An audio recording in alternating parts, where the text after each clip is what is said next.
Hey YouTube. So I had gotten a response, or not a response, a comment I guess I could say, on the work I was doing here the other day. And somebody had said that they'd like to see how to make the molding. I just want you to know that right now, let me back up here for a second. I just cleaned up this mess because I was making molding this morning, but I didn't have a chance to record what I was actually doing. I was just too busy.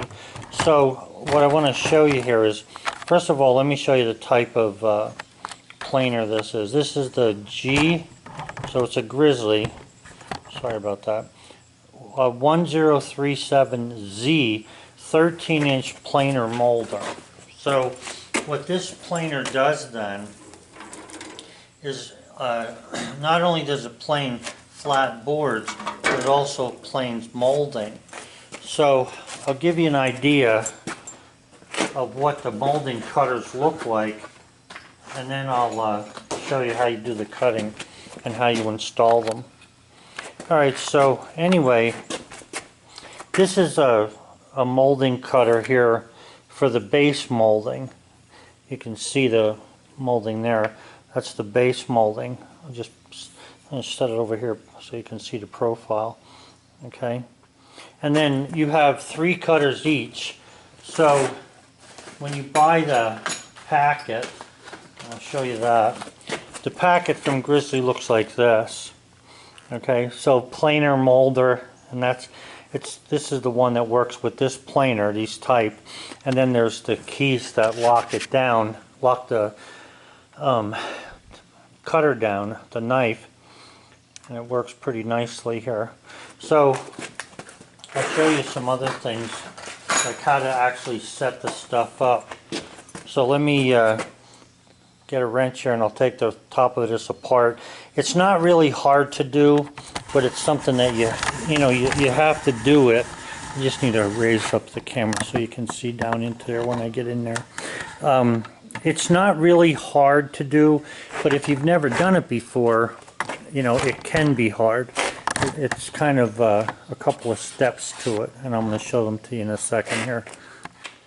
Okay, so basically this is the top of the cutter, the planer molder, and you can see there's a little sign here. I don't know if you can read it or not, but it says planer molder on it, and all that is to adjust the part of this that throws out the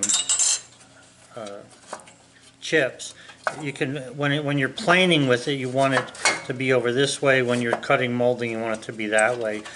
It helps to control how the chips are coming apart in there. So I have it on molding because I have a molding cutter in there. So let me take these three nuts off the top, or 3 bolts. This is a size 10 wrench. Naturally everything's millimeter because God knows where it's made. But I do like this. It seems to work pretty nice. I mean, if you're looking for a big rough and tough mill, or planer, this is not the one you're after. But the ones they're making nowadays, it seems to me that they're trying very hard to save on the size of the motor that has to be put onto these to be able to make them work and everything.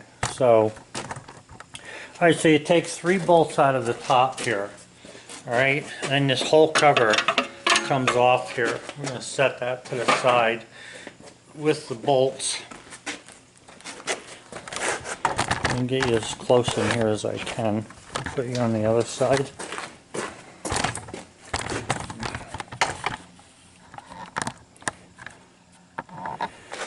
Okay, now I have it unplugged so you know, and right now this is for this piece, this orange piece, controls where the chips go. Now you can see I had some heavy duty chips come through here, broke this. This is actually gets turned around and faces the other way. but I find that it's better to put it in this way when you're doing the molding that I'm doing. Alright, so if you look here, this is the roller that has the cutters on it. Now if you see there's a cutter there, that cuts the chair rail molding I'm using, which is this stuff. Okay, you can see the shape of it. And it's kind of narrow. I wanted something a little thicker, but they didn't have anything heavier than that. So I had to go with, you know, what I have here. Alright, so anyway, that's what the cutter looks like. And there's 3 places where you have to put cutters in here. So that's one, this is the second one, and this is the third one here. Alright, so the way this thing works, let me just try and back you up here so I can explain what I'm about to say. Yeah, the way this thing works is, this is your cutting wheel. These are the cutting knives. Okay, they're long from here all the way to here. Now when you're going to use a short cutter like this, they recommend you leave the cutting knife in, alright, and then just go ahead and put the short cutter in if it's less than 2 inches. So the way these things work is it's basically an Allen wrench that you take in here and you loosen the nuts, and then you take a punch and you punch this keeper down, and once you punch it down it gets sloppy in there and you can pull these out of here. Okay, so let me just show you from this side what this looks like here. Well,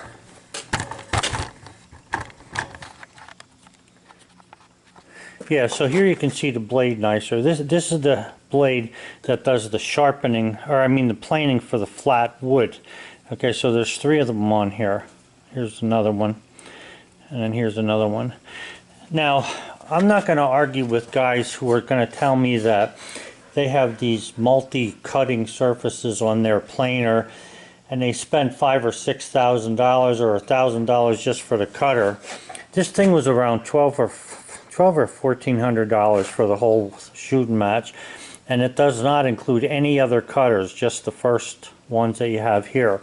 Now I bought extra cutters for planing, you know, the long cutter, but these short ones are all extra, they're all optional. But what I was getting at here is when you have a short one, 2 inches or less, they tell you, what they want you to do is put it inside where that small keeper is. So let me just turn it here. You can see right there, there's a keeper from here to here. I'll try to get a better place for the camera here to set.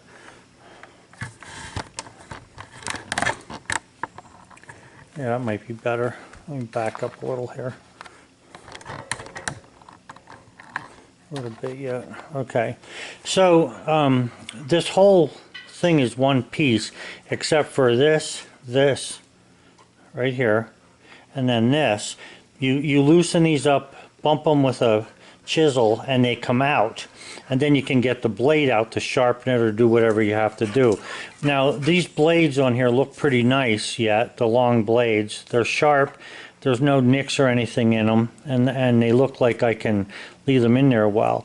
But anyway, what I'm getting at is I put the little cutter in there the other day, and when you put the cutter in, on the package they basically tell you what size wood you need.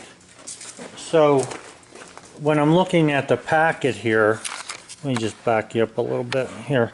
When I'm looking at the packet, it tells you, let me just open this. It tells you on the packet what size the wood stock should be that you're going to put in here. So 7/8 of an inch thick is the thickness of it from the bottom to the top. Okay, and then the thickness from one side to the other is 1 7/8. Now you have to be really accurate with this stuff, especially the width of it. Now as far as the height goes, 7/8 high, anybody who's watched my channel before knows that I've cut almost all my wood at 3/4. I planed it all down to 3/4 of an inch. Okay, now you can you don't necessarily have to plane the wood first to be able to plane, you know, what you need to make the molding.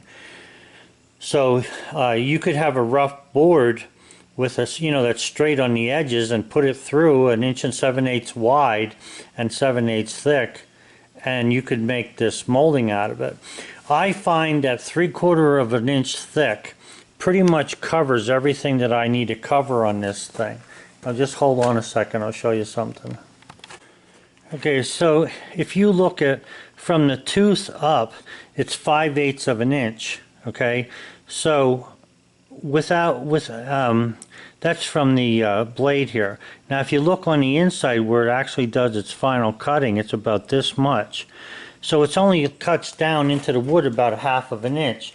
Now I can understand that they say 7/8 is a good size, but I'm using 3/4, and 3/4 wood works fine because the 3/4 wood ends up giving you the molding that looks like this stuff that I was showing you. Okay, and I like the way it comes out. However, as far as the width of the wood goes, and all of what I'm telling you is important. If you don't want to listen, that's up to you, but if you're not going to listen, you're not going to get the wood out of the planer very nicely. You see how there's nothing on this edge here? So in other words, it rolls around and it's kind of flat. But if you look here on this edge, it kind of comes up, then it goes up like once or twice. You can see it's up once, like right in here, just above my finger there, this very edge. That's what you'll end up getting if you're not cut the exact width. So sometimes what I do before I finish this, I'll take a block plane and I'll plane that off of there so that it's smooth on the top. So in other words, instead of on the top having 1, 2, and then the third curve, I just want the curve and this flat piece. I don't want this top. So what's important about that is how you set the cutters into the planer. Alright, so let me get back to these cutters here for a second. So they have a tool. Let me grab the tool, I'll show you how it works.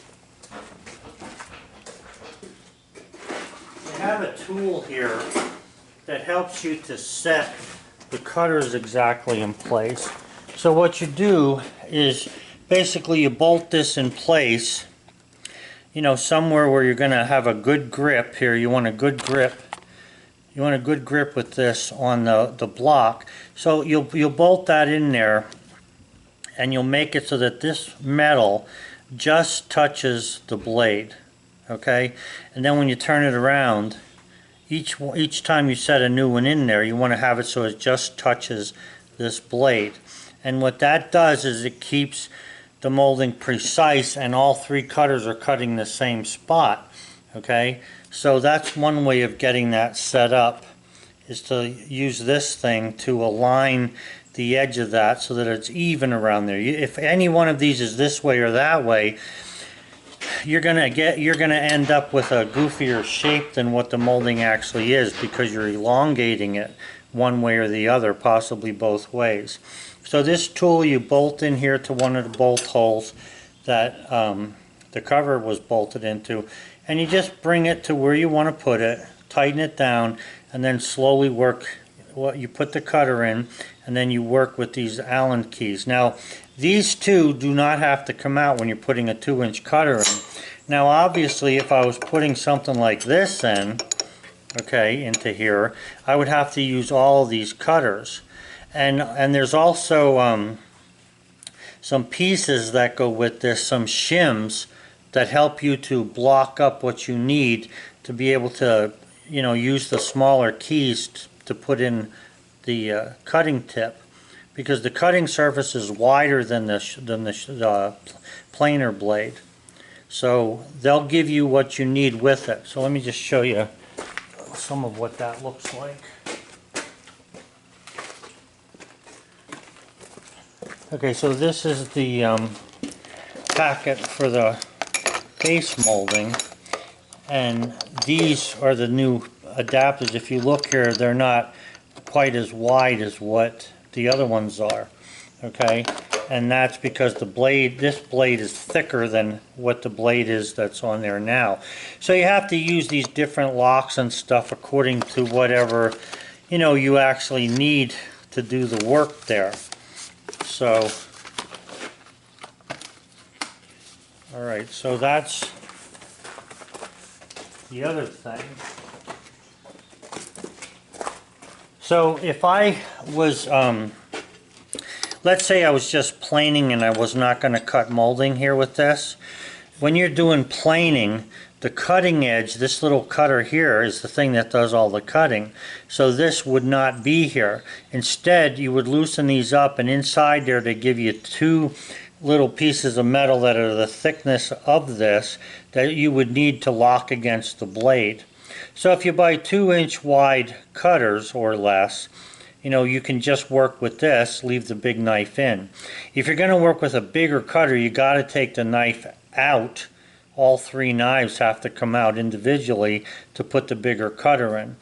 I don't have a problem with this, and I don't think it's a big deal to have to make these changes.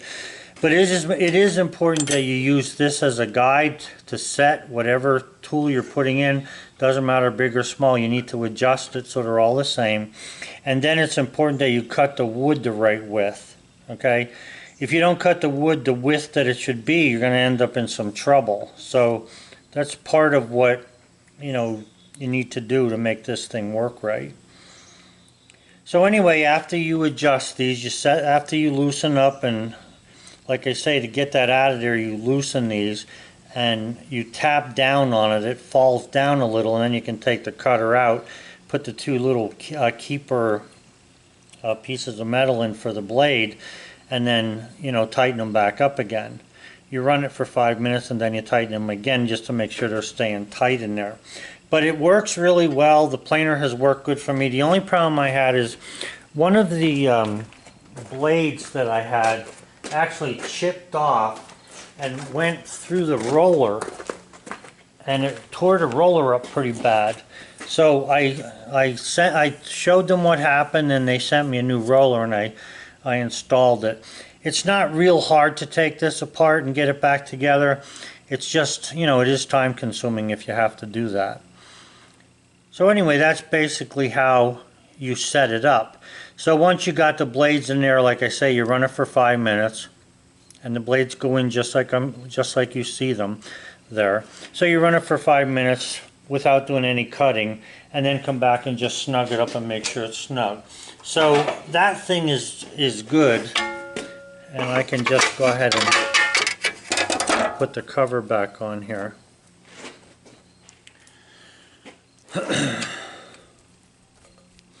Now there's all kind of things you can get for these. You can get a thing that'll reduce the size of the stuff coming out. I have a chute underneath the machine if you want to work inside somewhere you don't want so much dust. For me, I'm not worried about that. I'm worried about the big amount of stuff I can do, not just playing around doing one or two little things. So I actually come outside and I'll plane, like where you saw that pile that I had there. I'll actually plane that into a great big pile somewhere. I just want to get the wood done because I have so much of it to do. Okay, so anyway, that's how you would set this planer up on the inside there. Now the other part of this is in here. What I try to do is when I have the top off, I try to set one of the guides, usually the right-hand guide.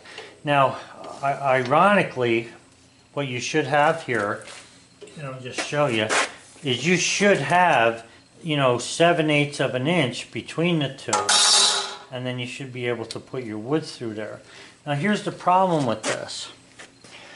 When you're working with rough cut wood, you don't have a very straight edge on one side, so you either have to plane it somehow, or you have to run it through your table saw. And if you run it through the table saw, you still, when you cut the boards, like say from 6-8 inches down to 7/8 or 1 7/8, you're still not getting a really straight board. So if it's not perfectly straight, it binds up in here if it's not, as straight as it could be. So what I do is I try to set this instead of 1 7/8, okay, which would be right there, all right? what I try to do is cut it just a hair smaller so that I can move this in a 1/16, okay? And then go ahead and put, as I run the wood through there, it's a little loose on this side, but I keep it against that edge. So what I do is I'll stand over on the side here and just hold this edge. Let me see what you're seeing.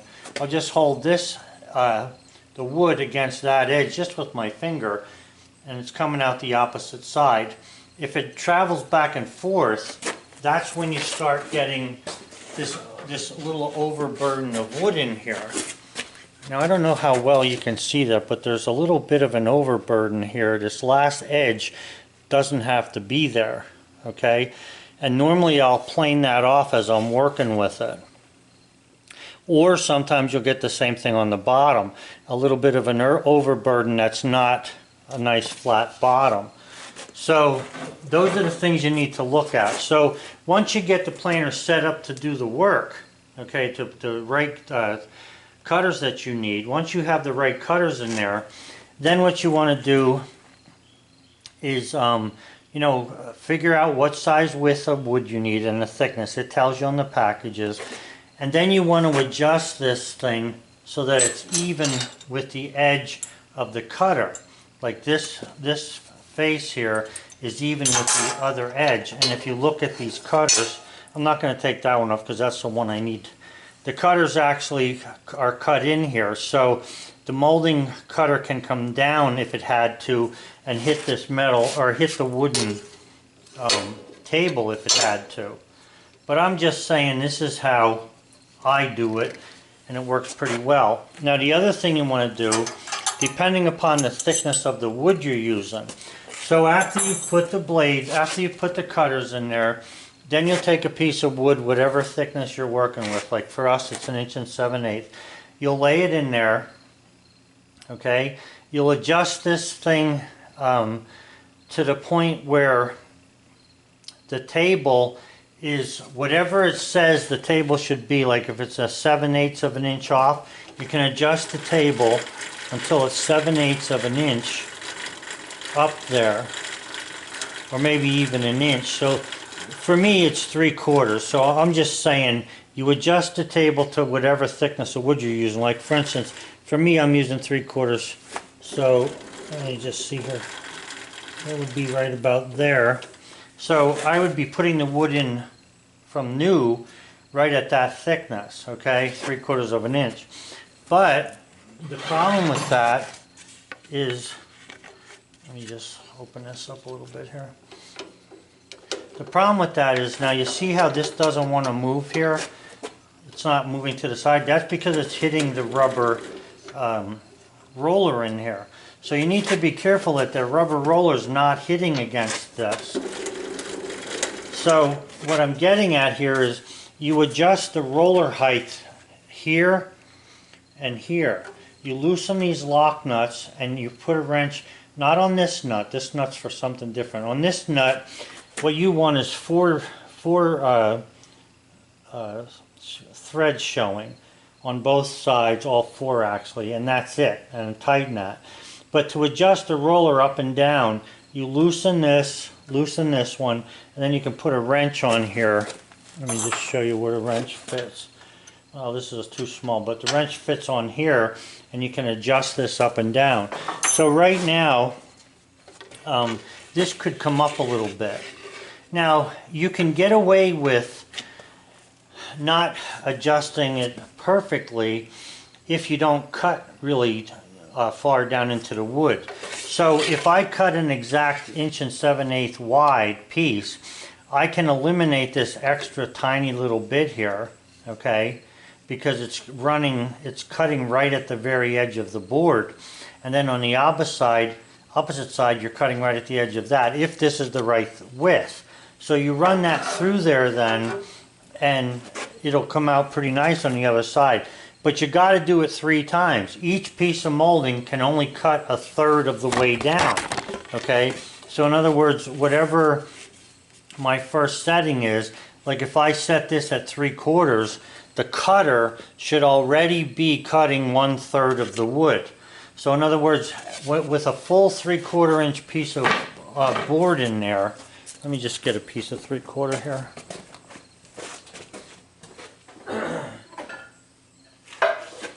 Now this isn't a wide enough piece naturally, but it's 3/4 of an inch thick. So when I put a 3/4 inch piece in there and I adjust this down to where this is about a 1/16 off or so, I can feel the rubber roller catching me in there. Alright, so let me just take it out for a second. So I'm going to adjust this down to where that's just about touching, and you see this isn't being bothered by that.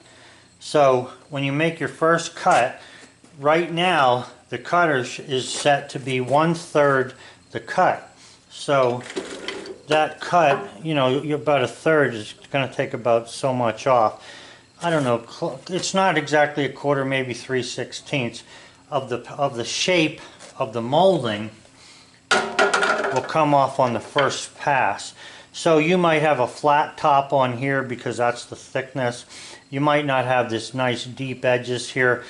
So then you got to run it through again by turning it down 1/8, and then you run it through again and turning it down another 1/8, and you get that 3/8 of an inch cut that you're looking for here all over the place. Now 3/8 is not the maximum thickness. 3/8 is basically the movement of the whole cutter. So you know, if the cutter has a, like say with this, where this goes down into here, this deep curve, the cutter's naturally deeper than what that 1/3 would be to get started. It's usually the ears on the outside that you want to cut the 1/3, and the middle of the cutter's not touching it yet. So as you go down 1/3, 2/3, 3/3, and 3/3 does not mean that it's all the way at the bottom or past the bottom. It means that it's at the bottom. Then the molding is done when you run it through. So like I say, the hard part of this is getting all those things set up. Once you have all that set up, okay, and the width of this, and you have the boards cut right, and again, you're working with rough cut lumber. I mean, I have a skid, a whole skid of rough cut lumber here. It's flat for the most part, it's straight for the most part, but it's not perfect, and there are some places where, you know, you have to do something to it. And this is all 1-inch stuff, so I plane it down to 3/4, give myself a nice looking 3/4 inch board, and then I plane the molding out of that. Now, I'm not saying you have to do it that way. You could certainly do it by taking the rough cut and putting it in there the first time and come out with it if that's what you want. You'll have a plain face on the top of the cutter, you know, the upper part of the wood, but the bottom will have the rough cut on it. That may or may not be what you want, because sometimes that rough cut can hold you away from the wall or from what you're trying to put the molding against to close up a little gap. So you have to be careful with that. The other thing is if you have knots or whatever in the molding, it may not completely cut that out nice. Like you might end up with, if you end up with any kind of you know, a mark in the wood, because like let's say there's a knot in the middle of the molding, and I'll show you. Like if you look at this, this was cut out of here and thrown away because you can see there's a hole there, a little dip there. Now some of these I don't mind, and actually this one here is a little more than I would want, but the point is that some of these actually look nice on the board. I mean, there's one here, there's a little knot there, and I kind of like that. Now if you don't like that and you want all beautiful wood like you're seeing there, then you're going to have trees that can give you that kind of wood. You're not going to, it doesn't make it in the planer or the molder. You have to have the wood go in there looking really good before you can expect anything out of it. So I'm not going to be cutting any molding right now because we just had a little bit of a rainstorm, and I have some other things I got to do. It's getting late already today. but I will cut some on the next video. So I need more of this stuff anyway to finish the job. But here's the point. Everything I told you about this molder is exactly what you should do to run it. So, you know, you follow through with what I said, how to adjust everything. And once it's adjusted, you must cut really nice width boards that are going to just fit in there, okay? Maybe you can give yourself a 1/16, but not much more than that. And run it through and keep it against that one side. Now you can keep it against either side as long as you keep these locked. It doesn't matter if you're this way or that way. What matters is that the boards are not so wide that when you start cutting, you end up with steps and stuff in it that, like this one has, that you never really wanted. Now, for me, it depends on how it looks. Sometimes that last step looks pretty nice in there, and sometimes I'll leave it. But on the base molding, when I was cutting base molding, that stuff was beautiful up there. I showed that to you on yesterday's video. So anyway, I will cut molding, and all that is a matter of putting the wood through here anymore and getting the shape. But like I say, the molding tools, the knives, are made to cut 1/3 of the thickness. So you got to be able to go down, you know, 3/8 of an inch roughly to be able to make your final cut. And you want to make sure that the roller's adjusted right, or you'll wear the roller the heck out. And you can't take too much. I mean, you can turn it, you can make it so that the roller would go down, the rubber roller is up higher, and you can think to yourself you can get a wider piece in there, and you might be able to. But all you're going to do is break the roller, or not the roller, but the cutter, because the cutter can't take that much weight on it. I mean, if you look at you saw those cutter tips, they were only narrow tips sticking up about 1/2 of an inch. So, you know, you put too much weight against that, and that's actually going to break. Okay, guys, so that's the Z series and the model number I had given you in the beginning. That's how that thing works. And I'll tell you what, as far as I'm concerned, for $1,400 or $1,200, whatever I paid for it, it was worth it. Because the flat planing alone is nice. Now, I usually do not use this planer, just so you know, to plane this kind of wood. What I do with the dried wood right out of the kiln is I'll run it through that Porter cable over there. And yes, my garage is a mess because I can't be up at the house and here at the same time. So I'll usually run it through that Porter cable planer, and I am surprised at how well that thing does. And the thing about it that you have to realize is that the Porter cable is made to defend itself. It only allows you to put in 1/8 of an inch of a cut at a time. Now, I was listening to some guys saying that, oh, I have a planer that cuts 1/4 of an inch. Good for you. The planers that they make nowadays have smaller motors on them. They're made in such a way that they can cut all kind of pieces, but it takes time to make them. I mean, I've cut crown molding and all kind of other stuff on this, and it does a nice job, but it doesn't do it in one cut. It doesn't, you know, it's not made to do it in one cut. That's all I'm saying. All right, guys, so have a good one. I'm glad I was able to explain this about the planer to you. And like I say, I think this was around $1,200 on sale, $1,400, somewhere in that neighborhood. You might even be able to get it for a lesser price. I don't see why I would want to spend any more money unless I needed the plain wider wood. Okay, that would be the only thing. So I'm pretty satisfied with this, being able to cut 13 inches wide. So, alright, so when I make my next video, it'll be cutting some of this molding. I'll probably be doing that tomorrow morning because I was doing other stuff today. Have a good one, guys. Bye. The other day when I had the dog out, you see how yellow those leaves are there? I believe that's a beech tree. You wouldn't believe how the leaves were blowing off the trees because we hadn't had any rain for about 2 months. Not any, you know, nothing to speak of. So the things were drying up pretty good. Now that it rained though, you can see how dark green everything got. Even the grass actually came back from being brown. I'm surprised.